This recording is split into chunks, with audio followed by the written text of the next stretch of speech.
Thank you everyone for coming for our third session today. Racism in the Barrio, addressing anti-Blackness in the Latino community. Before I introduce our speaker, in order to save time, we provided bios on all the moderators, speakers, and panelists to our guests, and those joining us online can look at the bios at lulac.org/Pride Summit. First, for those who are joining us online, I am Jesse Garcia.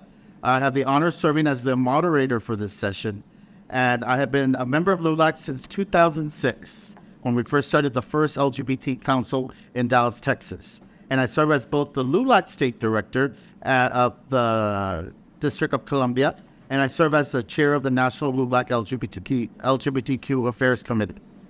And I have the honor of moderating this session, interviewing our guests here today. Our special guest today is Dr. Tanya Hernandez, who is the Archibald R. Murray Professor of Law at Fordham University School of Law, where she's an associate director on the Center on Race, Law, and Justice.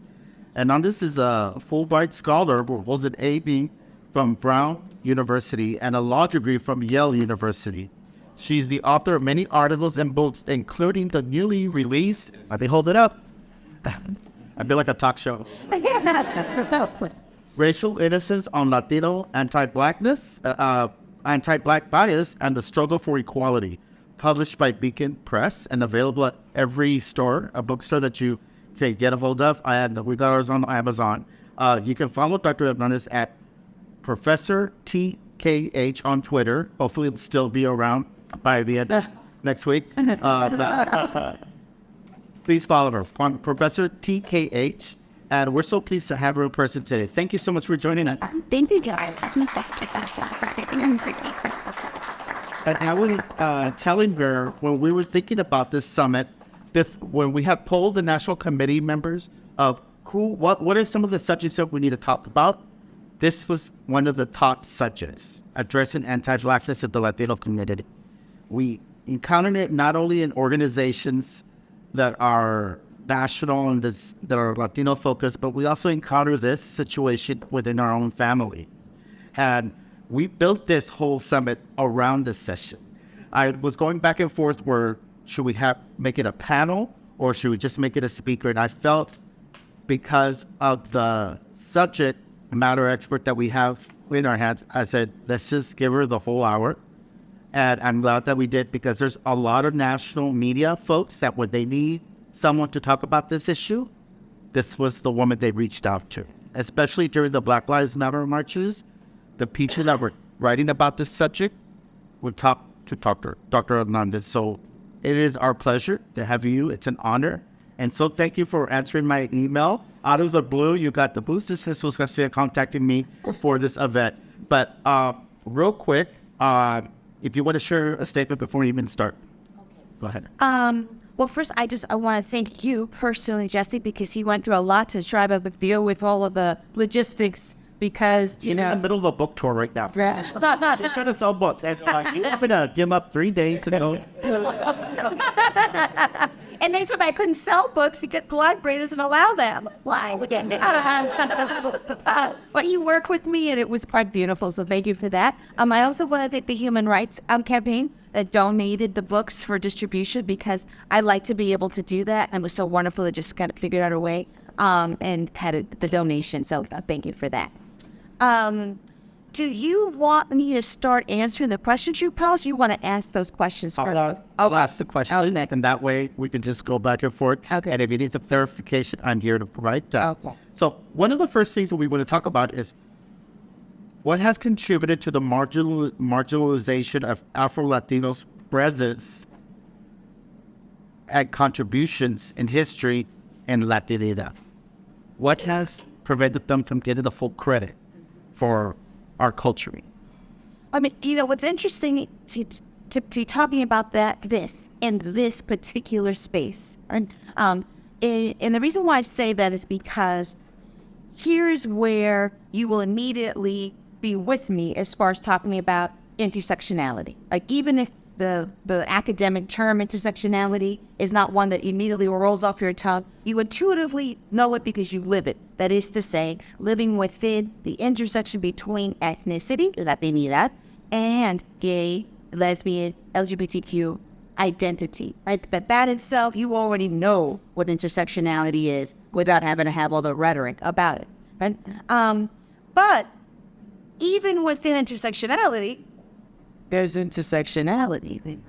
And part of what can sometimes make these conversations even more difficult in the space where people feel like their lived experience already sort of enables them to have better appreciation, it's that problem of you know too much and too little all at the same time. Right? That is to say, you know your own intersection, but that can also blind you because you think all intersections are the same, or you think that this is the primary intersection, right? And you don't necessarily see the ways in which there are pecking orders, subordination, etc., within each of those intersections. I would say you personally, I'm talking generally speaking, right? And so, and I'll just give it a metaphor here. This is like when I do just like regular DEI work, and I get brought into prosecutors' offices and often defense lawyer offices, right? And there, it's sort of hard to have a DEI conversation, not because they're not with me right from the very beginning about the importance, but because they already think they're doing God's work, right? For me to sign. And so trying to bring them on board with, well, you can be doing great work, but there's still more work to be done. Okay. So why is it so important to do this? Why is it not divisive? You didn't ask that, but I thought, yeah, it's helpful to kind of put it right there on the table. Because oftentimes I think it's particularly with communities that already feel under siege, let alone the intersection in which we find ourselves right here in this summit, that to bring in any other aspects of intersectionality feels fraught. It feels vulnerable and scary because you don't want to disrupt, right, the unity that you're trying to form, right? And bringing in one more layer of nuance and intention feels like you are kind of putting too much pressure on those thin reed, right? That can be building unity across an organization, let alone a community. But as, you know, we saw with the LA City Council, kind of up in flames within the last month, right? We can't really properly build unity if it's built on the silencing and the subordination of all kinds of people based on pigment, based on race, etc. So, while your intuitions, right, may give you a sort of a sense of understanding intersectionality, right, there's more to be explored. All right, so just that as an introduction. And I thought it would be useful, especially because you give me the luxury of the hour, right? Yeah. I'll make time for questions. So is to give an example about this particular intersection with the intersection. Right?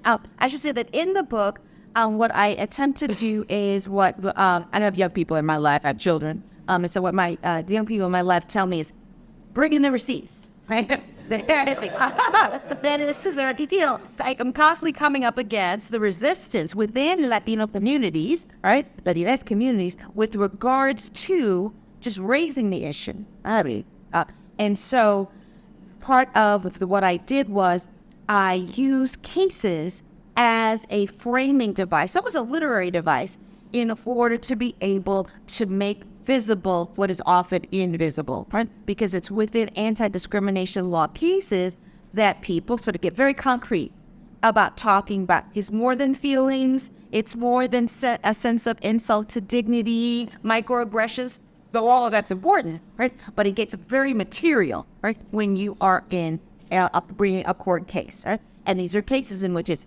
often Latinos versus other Latinos, right? Afro-Latinos versus Latinos of whatever, right? And then African-Americans, Africans, West Indians, other people from the African diaspora. But in any case, I look at these cases within education, housing, public accommodations, the criminal justice system, and the like, in order to show the pattern, right, that exists in which the Latinx population is part and parcel and complicit in anti-Blackness broadly across ethnic, national origin groups. First up, oftentimes people say to me, "Oh yes, I understand what you're saying. I Bendito, those Cubans in Miami. As if that's it. That's it. Like, no, that's the one place that people will acknowledge it, and then, oh, them, that's that. You know, but not that it's part of Latinidad. When you asked if I have an introductory notion, I guess I do have one.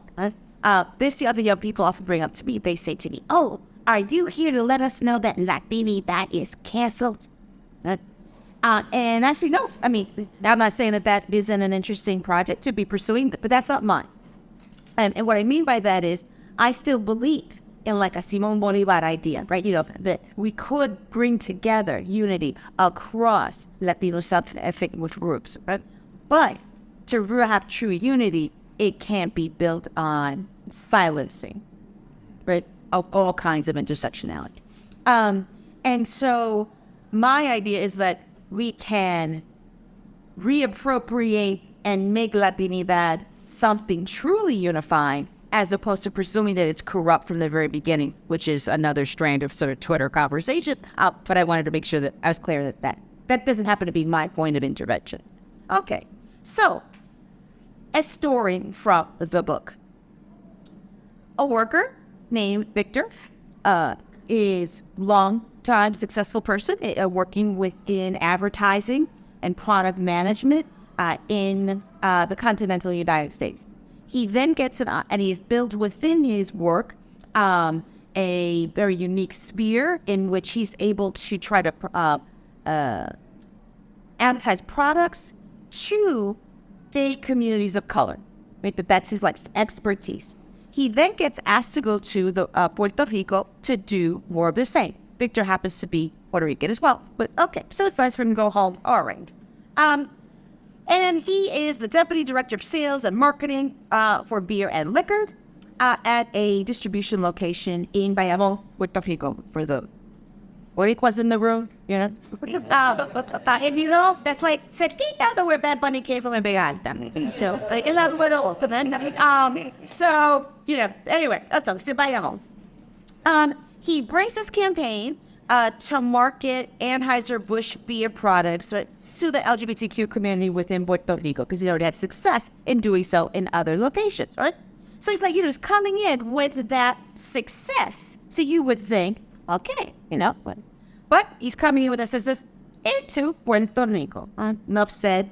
You would imagine that when he breaks a claim of discrimination, that it's going to be sort of rooted in the work of the theme, right, of trying to pierce the invisibility of the LGBTQ conversation within Puerto Rico, let alone servicing that as a population worthy of treatment, etc. But no, he doesn't get any heat on about that, which is interesting. I was surprised myself, right? What he gets is lots of harassment about his blackness, and he's Afro-Latino.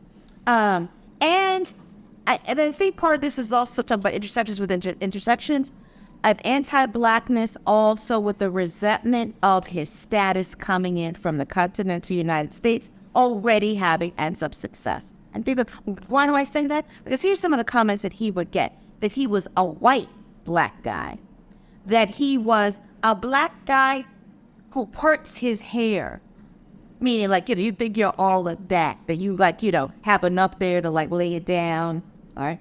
That you're a black who drives a Mercedes-Benz. Who do you think is such hot stuff, right? Now, that's harassing treatment that in of itself is worthy of a discrimination claim, but it's not only that. It is accompanied with all kinds of racial disparity and exclusion, right? He is denied computer equipment. He's denied staff to do the work that he needs to do. He is denied conference travel. He's not able to apply for promotions because promotions are not posted. Promotions are through a racially restrictive network with a word of mouth within the company. Right? If you know, you know. Right? One of these things. Okay. They then have an ostensible cost reduction within the workplace, and they want to fire him because he says he's too expensive. He then says, really, I guess, there wasn't near Puerto Rico, near family, etc. He says, you know what? I understand cost reduction, blah, blah, blah. I will take a pay cut. They still fire him and replace him in his position with a white coworker. So all of which is to say that, you can have many intersections, but there's still work that race does. I mean, that there's a way in which anti-Blackness is quite vibrant. All right. And then one other example that I think is also very interesting, it also points to the way in which the Afro-Latino subject, right, is it sits at these intersections. And sorry for all the male kind of examples, but these are the ones that kind of rose to the top, let's put it that way, as far as the case searching was concerned. Where a employee by the name of Chris is having a perfectly fine time, as an employee until within a very Latino-dominant workspace. 2, he says racially ambiguous. I'm using his terms, right? What he means saying that they're light-skinned Latinos, they may identify no way or some particular way. But in any case, they are very focused on his Blackness. But his Blackness as a cis male, right? Because all the commentary is about his presumed sexual prowess, about his physicality. They call him morcilla, sausage, for his private parts. They assume he has 3 legs, again, about his penis. Right? The emails are replete with imagery of him supposedly attacking people. It says a Chris attack, but it's a large penis attack. Right? So all of this is about a fixation on who he is, how as a sexual object here. But a sexual object that is a racialized sexual object. Right? Okay. So enough with the nasty examples. I will point out that some people asked me about this, both in the written and in the audio book. I don't use the N word, right? In the book, I say N, and then I put the dashes and the R, if it's in Spanish, the O with the A at the end. And in the audio book, she didn't have a way to sort of express that, so she said N word, right? And the reason why I did that is because it came up so often in all the cases that it started to feel almost like a racial trauma. And I thought, I don't want to do that to my reader or to my listener. So that was something I decided to. So another reason why I don't want to give any more case examples. Read the book. If you want more of those kind of like examples. Right? Okay. But you asked me the why of it. And here's the thing. We have, unfortunately, within the Latino community, the Latinx community, a form of racial illiteracy. I don't say ignorance because ignorance comes to sort of like a lot of like judgment. And when I say racial, you don't blame somebody for being illiterate. It means that they have been taught, right? The same thing about racial illiteracy. We are not taught, right, that 90% of the 10.7 million Africans that were forcibly brought to Las Americas and survived the Middle Passage, that 90% of them were brought to Latin America and the Caribbean. Only 3.5% were brought to what we now call the United States. Right? Those numbers alone, right, are already tremendously illuminating. I don't even say much more to already get your mind sort of flowing with, that's a significant, meaning our story of like, y se desaparecieron. Once upon a time, there was slavery within Las Americas, and then we abolished it, libertad, boom, boom, and the story is now over. Right? You don't disappear, right? The 90% of 10.7 million Africans forcibly brought to the Americas. Today, conservative estimates are that Afro-Latinos make up about 1/3 of the population in Latin America. And are 150 million people, right? Now, I say conservative because we have this little gameplay that happens on census forms, where either the race question isn't asked, right? Or it is asked as an ethnicity question only about indigenous, right, languages and what have you, but not about the Afro subject. And when they are counted, there's lots of game playing with the way the question is asked so that the numbers are they're suppressed, let's put it that way, right? But thanks to the work of NGOs, we have a better sense that there are more numbers than these numbers. Okay. So this is another way of saying they haven't all been disappeared and they haven't all been mixed away, right? Because part of the racial literacy is because there's another story in place. The other story in place is that through the work of mestizaje, racial mixture, right, we all became one happy people, right? that we are all sort of a racially mixed, ambiguous, we can't tell who's who, right? No hay negro, no hay blanco, todos somos mezclados, right? And certainly, yes, there's a great deal of variation within phenotype, right, and shade, but that doesn't mean race or racism has collapsed underneath that, right? You could have racial mixture and also have all kinds of racial stereotypes and racialized notions.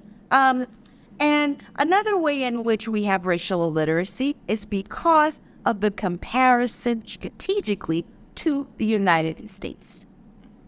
In the United States, that's where there's discrimination.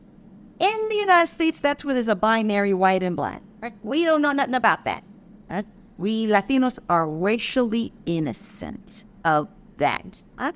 And that strategic comparison is done by always comparing as well the Jim Crow history of the United States itself, for the most part. Right? So it's regional, it's very time-specific, but it's as if the United States is frozen within that picture and tells everything, and the comparison is to that.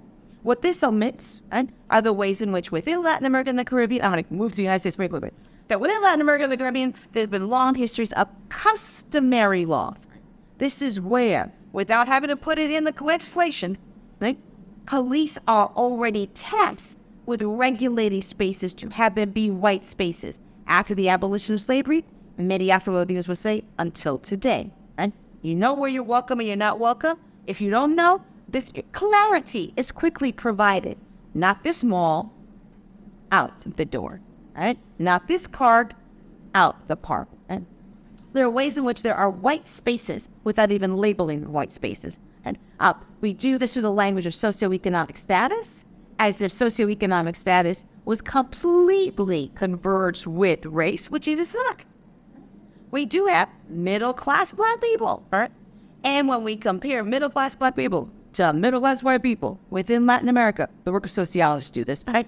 You're able to see the work that race does, meaning a college degree does not give you the same return on investment within Latin America and the Caribbean when you are black. And there's a book called Racial Subordination in Latin America. That was book one to this sequel. This was a sequel to, that you can get all that kind of information. But why do I lay all that out there? Because when we have these forms of counter-narrative that are built on mythologies, once upon a time there were black people, then they disappeared, and then they mixed away, we are unable to see the ways in which there are parallels that continue today, right, and are transmitted along with other aspects of Latinx culture, right? People tend to think of Latinx culture that it's just the music, the food, the dancing, as if culture does not also come with racial attitudes. If you believe in culture, you have to believe in all its forms of transmission, right? So everything I just said about Latin America and the Caribbean doesn't stop at the border, right? Whether your family has been here for 5 generations or you already here in the United States came to you. However that may be, that these forms of racial attitudes, right, our own racial pathologies, with no other Americanos in the room, but North Americans are already here, right? And it's not something we are taught, right, by white English speaking, right, U.S. North Americans. Anglos. No, okay. Try to get all the differentiations out there, right? Oh, okay. So this gets transmitted through to Latino culture today. We see it not just with the elders, right? Often people, and we're going to talk about this in a minute, you know, oh, how do I talk to my abuelita? How do I talk to our abuelo about these things? As if it was just the elder generation, right? As if when internet daters, I know how abuelos no están in the internet, okay? At least, but as far as I know. For the most part, there may be a couple on Tinder, but anyway. So, but primarily, disproportionately, young people, right, who are internet daters or what have you. And in studies of internet daters and their racial preferences, right, Latinx are much more predisposed to excluding black, right, already guide, options, right? Their numbers parallel and sometimes exceed white Anglo exclusions of blackness. Now, what's interesting here is that the studies are not intersectional. Right? So the studies lumped all Latinx as if it was all one big homogeneous, right? That the ethnic group had no racial differentiation. So imagínate, if they were able to then just slice off those Latinx who have an Afro identity, so if you took them out, maybe some of whom might actually date